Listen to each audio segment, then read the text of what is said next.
Buenas noches, bienvenidos al programa. Yo soy Jaime Bailey. Hoy es julio 7, 2021, saliendo en directo desde Miami para todo el mundo. Un abrazo a mi amigo Eduardo Ortiz en Panamá. Bueno, el expresidente Trump, sin sus cuentas de Twitter y de Facebook, no es un hombre completamente feliz. Algo le falta. Está lisiado.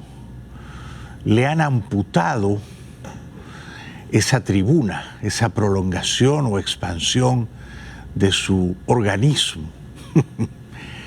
Necesita desesperadamente, echa de menos la tribuna de Twitter, que le permitía llegar, claro, a millones de personas, lo mismo que la de Facebook. Lo han marginado de esas redes sociales por romper las reglas de conducta, por portarse mal, por usar esas tribunas para, por ejemplo, incitar a la violencia o convencer a sus seguidores de que fue víctima de un fraude que en realidad no ocurrió.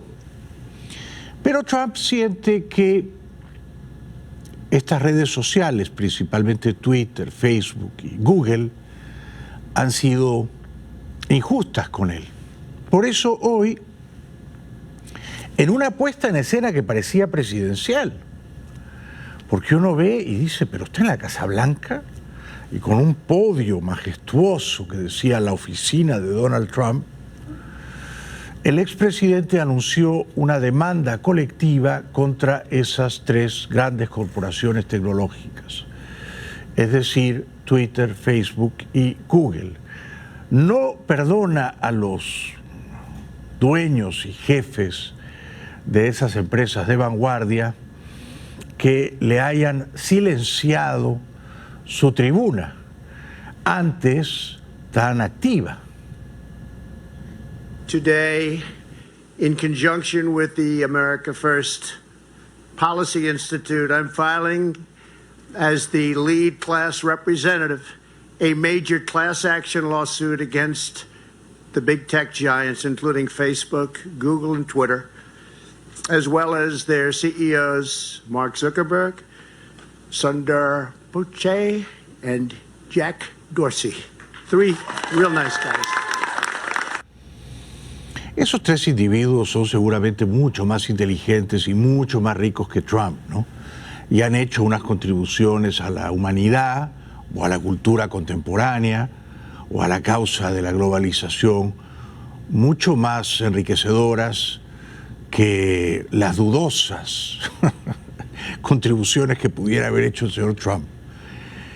Abogados consultados por el New York Times y por el Washington Post consideran que Trump no va a ganar, no puede ganar, pero Trump hoy, al anunciar la demanda, dijo que lo que han hecho contra él, acallarlo, silenciarlo, constituye un acto ilegal, una censura ilegal. We're asking the U.S. District Court for the Southern District of Florida to order an immediate halt to social media companies' illegal, shameful censorship of the American people, and that's exactly what they are doing. We're demanding an end to the shadow banning, a stop to the silencing, and a stop to the blacklisting, banishing, and canceling that you know so well. Our case will prove this censorship is unlawful, it's unconstitutional, and it's completely un-American. We all know that. We all know that very, very well. Aunque usaba muy mal, es decir, abusaba de sus cuentas en redes sociales, a mí me encantaría que Trump las tuviera de regreso. Era divertido leer sus tweets, ¿no? Pero, por otra parte, yo entiendo que lo hayan castigado. Se ganó el castigo. Esas redes sociales, Twitter y Facebook y Google y otras, son compañías privadas. Esas compañías privadas tienen todo el derecho del mundo de fijar unas reglas de conducta, ¿no? Unas reglas de convivencia entre los usuarios. Si un usuario, por ejemplo yo, usa esa tribuna, por ejemplo Twitter, para decir que Hitler fue un gran hombre, seguramente me van a dar de baja la cuenta, porque estoy usando esa tribuna para esparcir ideas venenosas. Esto es lo que hizo Trump. Trump usó esas tribunas en redes sociales para, por ejemplo, incitar, azuzar a su tropa de fanáticos el 6 de enero de este año, hace solo medio año, a dirigirse al Capitolio, al Congreso, y a interrumpir la sesión de proclamación de Biden como presidente electo, lo que provocó la muerte de por lo menos 2 agentes policiales del Capitolio. Como consecuencia de ello, Trump fue castigado, se merecía el castigo. Y entonces perdió esas tribunas por haber hecho muy mal uso de ellas, ¿no? Él no respetó las reglas de convivencia y él creyó que por ser presidente podía hacer lo que le daba la gana y decir lo que le diera la gana, y una vez que hizo eso y violentó el código de urbanidad, el manual de buena conducta de esas compañías, en consecuencia hicieron con Trump lo que harían con cualquier usuario díscolo, revoltoso, que promueve cosas ilegales o delictivas. Esto es lo que ocurrió, ¿ah? Pero por supuesto Trump ahora exige la restitución de sus cuentas, las tiene que echar mucho de menos, y además exige una compensación económica. Esto es gracioso. Es decir que, esto es lo que dicen los abogados que más saben, Trump sabe que no va a ganar la demanda colectiva, pero aspira a ganar un dinerillo. Our filing also seeks injunctive relief to allow prompt restitution and really restoration, and you can name about 20 other things, and it has to be prompt because it's destroying our country. Of my accounts, in addition, we are asking the court to impose punitive damages on these social media giants.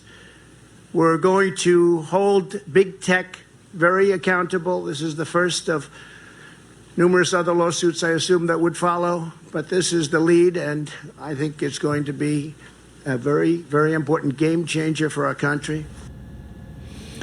Bueno, según los abogados y analistas que más saben de este entramado, de este berenjenal, el expresidente Trump está corto de plata. No digo que haya que se haya hundido en la pobreza, ¿no? Tampoco digo eso. Pero sus hoteles están vacíos, sus restaurantes están vacíos, los bancos que antes le prestaban dinero ya no se lo prestan más, ¿no? Ha metido en la cárcel a su contador y jefe financiero, y los emprendimientos inmobiliarios que él antes comandaba han, por supuesto, empalidecido, ¿no? Entonces Trump está corto de efectivo, está seco de liquidez. Inmediatamente después de anunciar esta demanda colectiva contra Twitter, Facebook y Google, ¿qué hizo Trump? Pedir donaciones a sus millones de fanáticos. Donaciones de 5, 10, 20 dólares, lo que usted quiera, lo que usted pueda. Contribuya a la causa, viva la libertad de expresión, muera la censura contra el presidente Trump. Entonces la gente, bueno, los más enardecidos partidarios de Trump, van a empezar a poquinar, ¿no? A mojarse. Y bueno, uno va sumando y seguramente Trump ahí va a levantar un dinerillo nada desdeñable, ¿eh? O sea que aún perdiendo la demanda y aún si no le restituyen prontito sus cuentas, sobre todo la de Twitter, que es la que más necesita, Trump probablemente va a obtener en esta cruzada desigual, épica, contra los malos progresistas, liberales de las corporaciones tecnológicas semicomunistas, al ladito va a ir pasando el sombrero y recogiendo donaciones de sus partidarios, ¿no? Él insiste en que su derecho a la primera enmienda, a la libertad de expresión, ha sido vulnerado al despojarle Twitter, por ejemplo, su tribuna egregia. It will be a pivotal battle in the defense of the First Amendment, and in the end, I am confident that we will achieve a historic victory for American freedom and at the same time, freedom of speech. ¿El mundo es mejor con Trump tuiteando todos los días? Tengo serias dudas. Pero es más entretenido, sí. Y por otra parte hay millones de personas que esperan esos tweets, ¿no? Entonces quizá, bueno, podrían restituirle sus cuentas con la advertencia de que no vuelva a usarlas mal, ¿no? De que tenga un poquito más de cuidado, de que no vaya a incitar a la violencia. ¿Ah? En estas cosas el señor Trump es muy belicoso, ¿no? Se porta muy mal, es como un niño engreído que cree que ese juguete es suyo y puede hacer lo que le da la gana. Y no es así. Bueno, luego le preguntaron al señor Trump qué haría con esas redes si les fueran restituidas pronto. Y él dijo que no lo tiene tan claro. If you're successful in this, and Twitter and Facebook and Instagram and all the social media platforms let you back on and let everyone else back on uninhibited the way that everyone's supposed to have access, would you use their platforms again? I don't know. It's a good question. I don't know. I might not. You know, I'm in a different position because if I put out a press release, you know, I'm getting extremely good pickup. But that's me. The world, everybody that's getting banned they can't put out a press release. People would say, who the hell is that? Nobody's going to pick it up. And even myself, I could instantaneously get the word out. If somebody says a lie, like the fake media, I can at least give the opposing side, which I've been doing for 6 years. I used to get great publicity before I ran for office, okay? O sea que él dice que necesita esas cuentas en Twitter y demás para combatir las mentiras de los canales de televisión y de los periódicos. Puede que sea al revés, ¿no? Puede que en realidad el gran fabricante de mentiras sea él, ¿no? O de exageraciones, distorsiones, adulteraciones, tergiversaciones, ¿no? Es decir, muchas formas de falsificación de la realidad. Y puede que los medios hayan pasado los últimos años tratando de desmentir esas falsificaciones de la realidad perpetradas por el señor Trump. En fin, lo cierto es que cuando le preguntan a Trump por qué no hizo algo para detener el asalto al Capitolio, cuando él todavía era presidente, le faltaban 2 semanas más, pero seguía siendo presidente, él da una respuesta insatisfactoria. Y la respuesta honesta que él no va a dar es porque él quería que ese asalto ocurriera, como en efecto ocurrió. What did you do to stop the insurrection, as some people call it, and why were you not able to stop it? So that whole event, unfortunate event, just went through Congress and a report was issued and my name wasn't even mentioned. And I appreciate that. I was surprised, frankly, because I would have assumed that they would have come up with their typically biased, at least on the Democrat side, statement. The report came out, as you saw, 2 weeks ago. My name wasn't even mentioned. That was an unfortunate event. Que su nombre no haya sido mencionado no oculta la verdad. Y la verdad desnuda es que los días previos a ese 6 de enero infausto, trágico, el entonces presidente Trump usó su cuenta de Twitter para que un montón de gente de todo el país fuera a Washington y acudiera al mitin que él había convocado y luego se dirigiera, ofuscada, exaltada, proclive a la violencia, al Capitolio. Todo eso lo comandó el emperador Trump desde su tanqueta de Twitter. Él lideró esa incursión desde su cuartel de operaciones de Twitter. Sin esa cuenta de Twitter quizá las cosas habrían resultado distintas, ¿no? Ahora es curioso porque hoy el expresidente Trump parece cabreado porque los agentes policiales del Capitolio, que en legítima defensa dispararon y mataron a una mujer, Ashley Babbitt, que estaba entrando en el recinto del Senado, no hayan sido castigados. Es decir, ellos actuaron con arreglo a la ley, a los protocolos de seguridad del Congreso que tenían que resguardar. Pues no, Trump considera que ellos cometieron delito y deberían estar presos. Y le molesta que no haya ocurrido así. I say, though, however, people are being treated unbelievably unfairly when you look at people in prison and nothing happens to Antifa, and they burned down cities and killed people. There were no guns in the Capitol.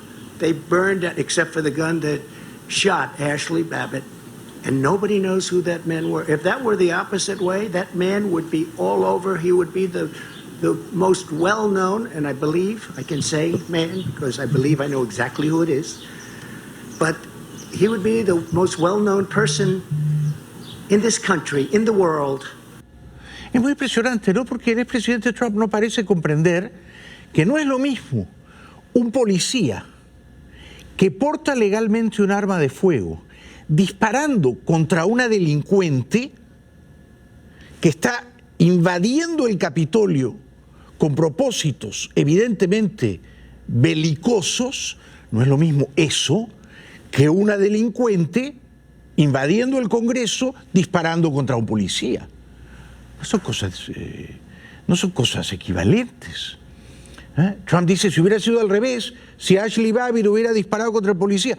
Pero por supuesto, si un criminal dispara contra un policía, bueno, el castigo tiene que ser severísimo. Ahora, si un policía, en el cumplimiento de su deber, neutraliza al criminal y lo da de baja, que es lo que ocurrió, entonces, ¿por qué se sorprende Trump? ¿Y por qué Trump se ensaña con los policías y glorifica o exalta la figura de la invasora, de la intrusa? No se puede entender. But the person that shot Ashley Babbitt, boom, right through the head, just boom. There was no reason for that. And why isn't that person being opened up, and why isn't that being studied? They've already written it off. They said, that case is closed. If that were the opposite, that case would be going on for years and years, and it would not be pretty. Pero ¿cómo puede decir que no hubo razón para eso? Claro que hubo razón para eso. Estaban invadiendo por todas partes el Congreso. El vicepresidente, el señor Pence, estaba escondido. La señora Pelosi estaba metida debajo de su escritorio. Los congresistas temían por sus vidas. Por eso el policía del Capitolio disparó contra esta intrusa que estaba rompiendo vidrios y entrando bárbaramente en el Capitolio. Eso era ya un delito. Y ella se puso en esa zona vulnerable. Y el policía disparó para proteger a los congresistas, cumpliendo su deber. Nada de esto lo entiende Trump. Y al no ser capaz de entenderlo, demuestra graves taras morales, ¿no? Porque es que no es lo mismo un policía que abate a un criminal que un criminal que asesina a un policía. Y a Trump le molesta lo primero. Y se supone que él es un defensor de la ley y del orden, ¿no? Luego hace una alusión burlona, sarcástica, desdeñosa del doctor Fauci, que yo no comparto en absoluto. People ask me about Dr. Fauci. I like Dr. Fauci. I actually get along with him great. But they said, why didn't you fire him? I said, no, he was good. He'd recommend something. I'd do the opposite. And we always turned out to be right. Sir, don't close the borders to China. We closed them very early. Get no credit for anything, but these are minor details. Yo creo que Fauci es muy querido por todo el mundo, por casi todo el mundo, se ve que no por Trump. No entiendo por qué Trump le guarda rencor. Quizá en un par de cosas se puede haber equivocado Fauci, pero ha hecho un gran trabajo, ¿no? Y no es verdad que si uno hace lo contrario de lo que dice Fauci, le va a ir bien. No es así. De hecho, a Trump no le fue bien, porque se enfermó de coronavirus, se contagió, ¿no? Y tuvo suerte que siendo presidente, claro, le dieran unos privilegios médicos que no nos hubieran dado ni a usted ni a mí, ¿no? Para terminar, le preguntan, esta es otra pregunta dulcecita, ¿no? Servida en bandeja al expresidente Trump, por la radio pública. Y Trump está furioso porque dice que la radio pública lo critica, lo mismo que las cadenas de televisión. Él no entiende que la función de la prensa independiente, privada o pública, es criticar a los que ocupan el poder. ¿no? Y si está de vuelta en la arena política, porque nadie lo obliga, ¿no? Pero hace 2 semanas está de vuelta. Todos los días hace por lo menos una aparición. Mítines, entrevistas, town halls y ahora también esta demanda colectiva contra Google, Facebook y Twitter. Si está de vuelta, bueno, que aguante la crítica, ¿no? What's your position on public broadcasting, NPR, who also seem to be filling the same kind of role for a certain It's such a great question. They are terrible. They are terrible. And it's not only what they say, it's what they don't say. For instance, I was informed that there are record numbers of murders took place this weekend. Record numbers. They don't even talk about it on NBC and CBS and ABC and NPR. They don't talk about it, and it's a big story. That's why the credibility of the mainstream media is the lowest it's ever been. Lowest it's ever been. And you know, I hate to take credit for this, but I'm very proud of the fact that I exposed them for what they are. Bueno, seguiremos informando sobre esta batalla legal de Trump contra las grandes corporaciones tecnológicas. Yo creo que la va a perder. También creo que eventualmente le van a devolver su cuenta de Twitter. Me gustaría. Y finalmente creo que, y esto no está anunciado, pero es la letra chica del contrato que uno no lee, él va a usar esta demanda para levantar un montón de dinero. ¿Cuánto es un montón de dinero? 40, 60, 80, 100 millones de dólares. ¿Son tantos sus donantes? Sí, claro, son tantos. Son 70 millones de personas, 74 millones de personas que votaron por él. Si la mitad, si solo la mitad, pone $10, ya son 350 millones, ¿no? Y él pide 5, $10. Ya verán ustedes. Voy a estar atento a ese numerito. Una pausa y regresamos enseguida.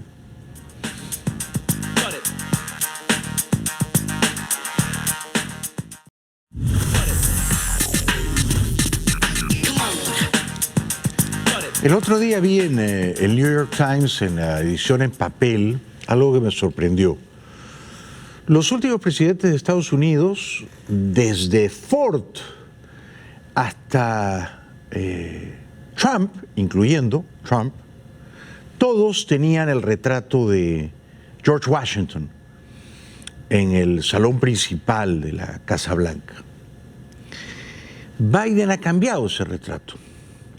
Biden ha colgado un retrato de FDR, de Roosevelt, que fue presidente de Estados Unidos entre el 33 y el 45, y que ganó 4 elecciones consecutivas.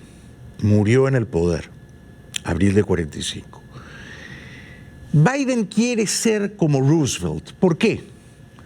Porque cree que Estados Unidos debe convertirse en una suerte de economía europea, de Estado benefactor europeo. Entonces está dispuesto a invertir trillones en infraestructura. Cree que esa es la manera de generar el progreso económico, de dar empleo, movilizar el ascenso social, en fin, de mejorar la calidad de vida de la gente, ¿no? Y está genuinamente convencido de ello. Por eso insiste con ese tema todo cuanto puede. There's a lot more the agreement's going to do to encourage the physical infrastructure, lays the foundation for a strong and durable and sustainable competitive economy. But what I want to talk about today is the human infrastructure. It's essential to that foundation as well. To truly win the 21st century and once again lead the world, to truly build an economy from the bottom up and the middle out, to truly deal everybody in this time, we need to invest in our people. Need to invest in our people. Yo tengo serias reservaciones sobre esta mirada de Biden o esta visión de Biden. Él cree que si el Estado recauda más con impuestos y si el Estado imprime más papel moneda, e incluso si el Estado contrae más deuda, y todo ese dinero por impuestos, por papel moneda, por deuda, se emplea en obra pública, la economía se va a ir para arriba. Yo tengo mis dudas. Yo prefiero que el empleo lo genere la empresa privada, ¿no? Y que el Estado no sea tan confiscatorio y no sea tan intervencionista en la economía. Pero él está obcecado en esa visión y va a ser difícil moverlo de ahí. That's why, in addition to the bipartisan infrastructure agreement that I believe we're going to get done, I'm here to make a case for the second critical part of my domestic agenda. It's a combination of parts of my American Jobs Plan that were essential and not included in the bipartisan infrastructure plan, as well as my American Families Plan. In Washington, they call it a reconciliation bill.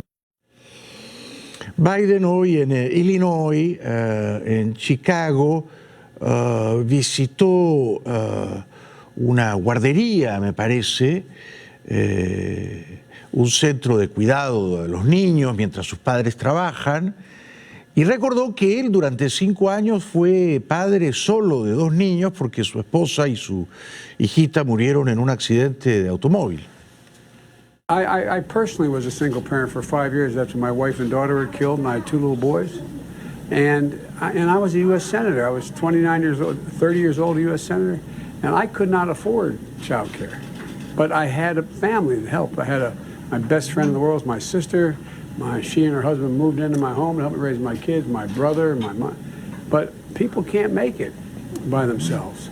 And this is really important. And by the way, being able to, if you're working in a child care center, being able to learn more skills and raise your standards, your ability in the jobs you have is really a big deal. También aludió hoy el presidente Biden al éxito de la campaña de vacunación contra el coronavirus y él tiene la percepción, y yo la comparto plenamente, de que la pandemia ha sido ya virtualmente derrotada. Hecha la salvedad, perdonen que sea aguafiestas, de que la variante Delta trae malas noticias. Esta se originó en la India en noviembre o diciembre pasado. Y hoy un estudio hecho en Israel, confiable, revela que las personas vacunadas completamente con Pfizer solo tienen una protección del 64% contra la variante Delta. Quiero decir, los que hemos sido vacunados con Pfizer, si nos contagiamos de la variante Delta, no la vamos a pasar tan bien. Vamos a experimentar síntomas leves o medianos, no agudos ni severos, pero estamos protegidos al 64%, cuando Pfizer en realidad te protege al 94%. The OECD thinks it could be higher. That puts America Rescue Plan and our work is going to move forward to do a lot of things, including we're close to defeating the virus. The last time the economy grew at this rate was in 1984, and Ronald Reagan was telling us it was an American morning. Well, this is going to be an American century. Pero por supuesto los chinos no dirían lo mismo. Los chinos dicen, no, este siglo y los siglos por venir van a ser de amplia dominación china, ¿no?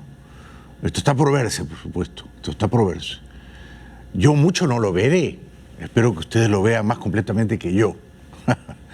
Biden cree entonces que el gobierno, su gobierno, el Estado que él ahora comanda, tiene que dar empleo, muchos millones de empleos bien pagados.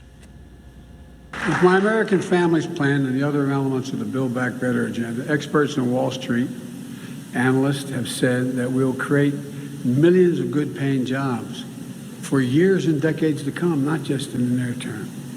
So I'm going to be making the case to the American people until the job is done, until we bring this bipartisan deal home, until we meet the needs of families today and the economy of tomorrow, and we can pay for it. Bueno, vamos al edificio caído. Hoy, y esta es una mala noticia por supuesto, se ha cambiado el estatus del trabajo de los rescatistas. Ya no se conoce como búsqueda y rescate, porque se da por entendido que no puede haber ya nadie con vida debajo de los escombros. Entonces ya no es búsqueda y rescate, es recuperación. El trabajo ahora es recuperación porque se asume que solamente van a encontrar cadáveres.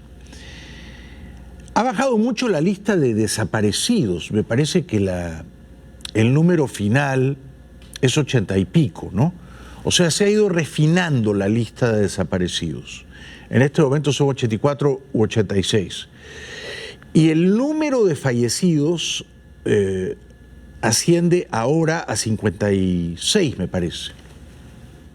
And since our last briefing, the USAR teams recovered an additional 10 victims, bringing the total confirmed deaths to 46.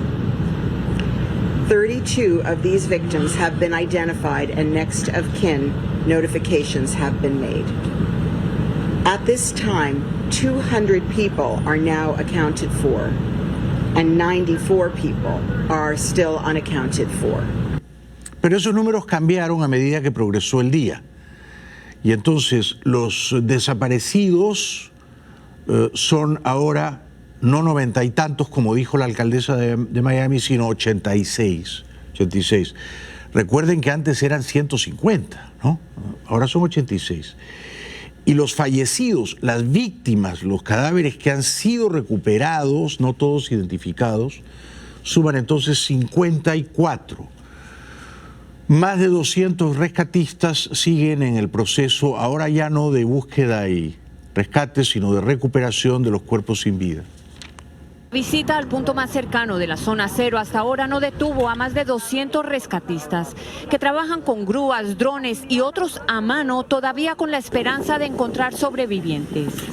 La noticia del día es que las víctimas del colapso podrían ser menos de las inicialmente reportadas, ya que de la cuenta oficial de desaparecidos hay 40 menos confirmados con nombre y apellidos y a quienes sus familias siguen buscando.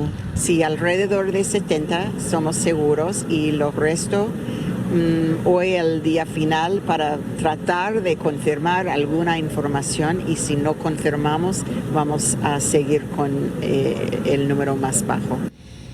Hoy se llevaron a cabo los funerales de una familia que murió sepultada en la tragedia, padre, madre y 2 niñas. Mientras el cielo lloraba a cántaros, familiares y amigos de la familia Guara acudieron a despedirla. En tus manos, Señor de bondad, encomendamos el alma de nuestros hermanos y hermanas. Con papá y mamá lado y lado, y Lucía de 10 años y Emma de 4 juntas en el medio, recordaron que no se separaban nunca. We need to be more like Mark, like Anna, Lucia, and Emma. We need to live much more in the moment. También se llevaron a cabo los servicios fúnebres, las honras fúnebres de una señora de 92 años, madre de un jefe policial. Horas antes, el jefe de la policía de North Bay Village había despedido a su mamá de 92 años. Además de ofrecer palabras de consuelo, el padre dijo que esto no fue designio divino. No es la voluntad de Dios la tragedia que hemos pasado. No es la voluntad de Dios, es la incompetencia humana. Aunque de los escombros buscan evidencia de lo que falló en la torre, el enfoque hoy aquí son los desaparecidos y sus familias que esperan. El clima hoy fue favorable para los rescatistas. Hoy las condiciones del clima han sido favorables, de acuerdo a lo que dijo la alcaldesa del condado Miami-Dade. No es como ayer, que por ejemplo se tuvieron que interrumpir en 2 ocasiones las labores de rescate debido a que había relámpagos. Hoy el clima pues ha estado muy bien, no hace tanto calor, no ha llovido como en otras ocasiones, de hecho prácticamente nada, y por eso es que se han podido apresurar estas labores. De hecho, pues rectificaron las autoridades confirmaron que esto no pone en riesgo ni tratan tampoco de darles falsas esperanzas a los familiares de las personas que no han aparecido. Caídas entonces las torres, la primera, la que cayó como consecuencia del colapso de la falla estructural, y las otras que fueron demolidas el domingo por la noche, se conoce más cabalmente la dimensión del desastre. Es la cara más cercana de la tragedia ocurrida en Surfside. Por primera vez desde que ocurrió, las cámaras muestran la dimensión del desastre desde otra perspectiva. A pocos metros de donde colapsó el edificio, todo cobra mayor dramatismo. Las autoridades confirmaron que la tarea solo terminará cuando se hayan removido todos los escombros que conforman esta enorme montaña de concreto. pedazo a pedazo será trasladado a un lugar designado donde se analizará cuidadosamente. Y allí vamos a guardar para la evidencia y revisar todo para ver si hay información que podemos usar para saber qué pasó. Al parecer se están encontrando muchas computadoras, tabletas y teléfonos móviles. A medida que avanzan en las excavaciones, los rescatistas encuentran restos de dispositivos electrónicos, como teléfonos celulares, tabletas o computadores portátiles. Todos esos objetos contienen para los investigadores información que puede ser muy valiosa. Hay un warehouse, hay un lote que está asegurado por la policía de Miami-Dade y nosotros estamos en cargo de investigar esa evidencia y mantenerlo y marcarlo. Esta señora hondureña que trabajaba en el edificio recuerda todavía consternada la tragedia. Fue algo terrible, ¿sabes? Fueron cosas muy fuertes, muy fuertes. Y me da pesar de las personas que todavía están ahí, yo por eso doy gracias a Dios. Y pues lo que pasamos no fue fácil. Yo trabajo allí, trabajo con una señora. ¿Te la estaba cuidando esa noche? Sí, yo la acompañándola la noche. Esta señora dice que pensaron ella y la mujer a la que cuidaba que era un terremoto. Ella se acostó y todo, y a eso como de la 1:30 de la mañana sentimos el primer estruendo. Pensando nosotros que era un terremoto. La vecina me tocó pensando que era un terremoto, pero ya llamé a mi esposo y después llamé a la hija de la señora y ellos averiguaron que se había caído el building de al lado, o sea, la otra parte del building.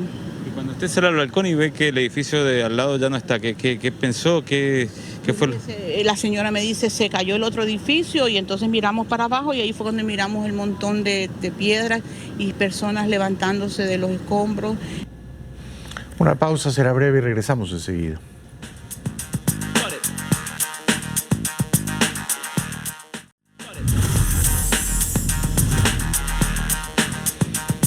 Bienvenidos de vuelta al programa. Bueno, en el Perú continúan las protestas callejeras porque la gente está exasperada e impaciente. Mucha gente considera que el conteo de votos no ha sido limpio y todavía no se proclama al ganador o a la ganadora. Thousands of Peruvians took to the streets on Tuesday to protest uncertainty over the presidential election, which took place a month ago. Leftist Pedro Castillo seemingly won the presidency by some 44,000 votes, but his opponent, conservative Keiko Fujimori, has challenged his victory. Some demonstrators camped out in front of the National Election Commission's office, while others, like Santos Saavedra, marched to Congress, demanding that Castillo's win be upheld.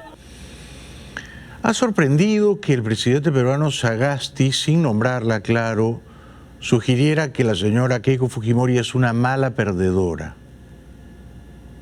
Ningún deportista cuestiona las reglas del deporte, de la competencia en la cual ha participado, no las cuestiona después de perder. Nos enseña el deporte a ganar y también nos enseña a perder, a ganar con humildad y a perder con hidalguía. Nos enseña a ganar con orgullo y a perder sin rencor. Y esa es una lección que todos los peruanos debemos aprender y tener presentes. A mí me parece que el señor Sagasti debería haber pedido una auditoría para que ambas partes estén tranquilas y para que la mayoría de los peruanos que desconfía de la limpieza de los comicios se quede también tranquila. No lo ha hecho el señor Sagasti, yo creo que ha cometido un error. La señora Fujimori le responde diciéndole que el partido no ha concluido. No, señor presidente. El partido todavía no ha concluido y no hay un resultado. Así es que a usted, como presidente de la República, le corresponde por sobre todo mantener la neutralidad. La señora Fujimori dice también que ella respetará el fallo final del jurado de elecciones, siempre que, matiza, hubiera ocurrido una auditoría de por medio. Y por supuesto que cuando el jurado declare con una auditoría de por medio, los resultados se respetarán. Porque lo que queremos es que haya una elección transparente y que el próximo presidente o presidenta tenga legitimidad. Con lo cual, sin decirlo, insinúa que si no se hace la auditoría, ella quizá no va a respetar los resultados. También ha dicho la señora Fujimori que su adversario, el señor Castillo, está desesperado. El otro señor desesperado ya empieza a anunciar sus intenciones de hacer su asamblea constituyente. ¿Para qué? Para cambiar las reglas y quedarse en el poder. Ojo con eso. Este es el gran peligro con el señor Castillo, por supuesto, ¿no? La señora Fujimori dijo que sus adversarios, Castillo, Cerrón, el Partido Perú Libre, esa agenda chavista, son sistemática, probadamente tramposos y han financiado las trampas con dineros de origen turbio. Ya no solamente las trampas en la mesa, sino también a través de las denuncias de los dinámicos del centro de cómo habrían sido financiadas cada una de estas trampas. Pero, dice ella, que es una mujer de profunda fe religiosa, la fe es lo último que se pierde. La fe es lo último que se pierde. Y si algo me permitió de manera positiva lograr estando en prisión fue acercarme mucho a Dios. Y yo no pierdo la... Hoy a la 1 de la mañana en Puerto Príncipe, el presidente haitiano Jovenel Moïse, de 53 años, estaba durmiendo en su cama. Al lado estaba su esposa. Irrumpieron unos gángsters y lo mataron a tiros. Su esposa quedó gravemente herida. Moïse era presidente hacía 4 años. Su lema de campaña, con el cual ganó las elecciones en 2017, era "Todos comeremos en la misma mesa". Hombres armados asesinaron al presidente haitiano Jovenel Moïse e hirieron a su esposa en su casa el miércoles, lo que provocó más caos en el inestable país caribeño que ya sufría una escalada de violencia de pandillas, protestas antigubernamentales y un reciente aumento de las infecciones por coronavirus. El primer ministro interino Claude Joseph confirmó el asesinato y dijo que la policía y el ejército tenían el control de la seguridad en Haití, donde una historia de dictadura y agitación política han obstaculizado la consolidación de un gobierno democrático. Había sido este Moïse aliado de Trump y enemigo de Maduro. Había sido empresario, exportador de bananos, pero algunas familias ricas de Haití lo odiaban y quizá lo mandaron matar, ¿no? Vecinos de la casa de Moïse grabaron el estruendo, el eco de los disparos.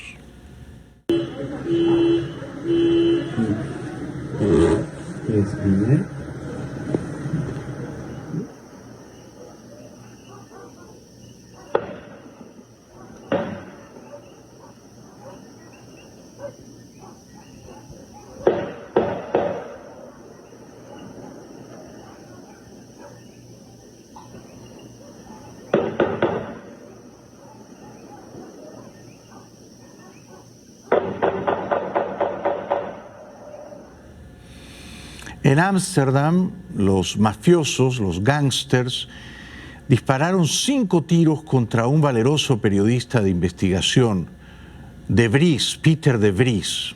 Se debate entre la vida y la muerte. Conmoción en Países Bajos. Un periodista especializado en investigaciones criminales se encontraba el miércoles entre la vida y la muerte, tras haber sido herido de bala un día antes en Ámsterdam. El ataque contra Peter R. De Vries causó indignación entre los habitantes de la capital neerlandesa. El alcalde lo dijo muy bien ayer. Es un héroe nacional. Alguien que se levanta contra la injusticia simplemente hace cosas muy buenas. Es un periodista de investigaciones criminales que hace ruido hasta que la gente escucha. Y creo que Países Bajos lo necesita por mucho tiempo más. Perseguía a los zampones desde su programa de televisión. Era una celebridad. Hay 3 detenidos. detenidos, entre los que podría estar el autor material de los disparos. Peter de Vries, de 64 años, acababa de intervenir en un programa de televisión cuando fue tiroteado. Ahora, como les decimos, está ingresado en un hospital bajo un fuerte dispositivo de seguridad. Llevaba años con protección policial porque había aparecido en la lista de personas a matar de un criminal muy conocido en Holanda. El crimen ha sobrecogido a todo el país, donde de Vries será considerado prácticamente un héroe nacional. Una pausa y regresamos enseguida.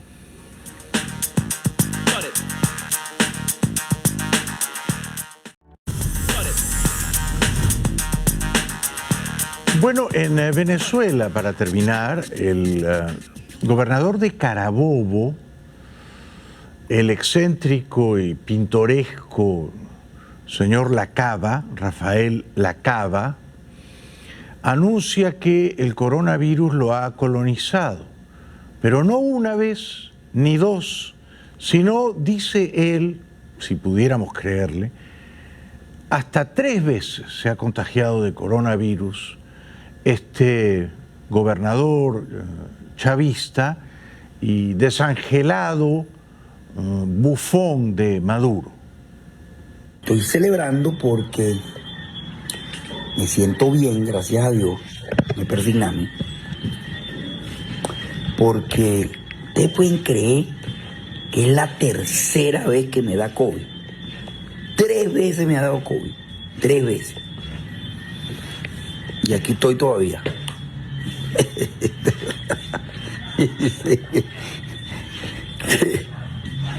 No me tumba el COVID, pero esta última vez que me dio, el cansancio era una cosa desproporcionada. Bueno, es una buena noticia dentro de todo, ¿no? Esperemos que el coronavirus siga siendo tan rigurosamente selectivo en Venezuela, ¿no? Y avance en su tarea libertaria. Por otro lado, queda claro viendo este video que el señor Lacaba está chiflado, ¿no? Pero ya ese es otro tema, está oficialmente chiflado. Esto fue todo por hoy. Gracias por acompañarnos. Seguiremos conspirando mañana. Buenas noches.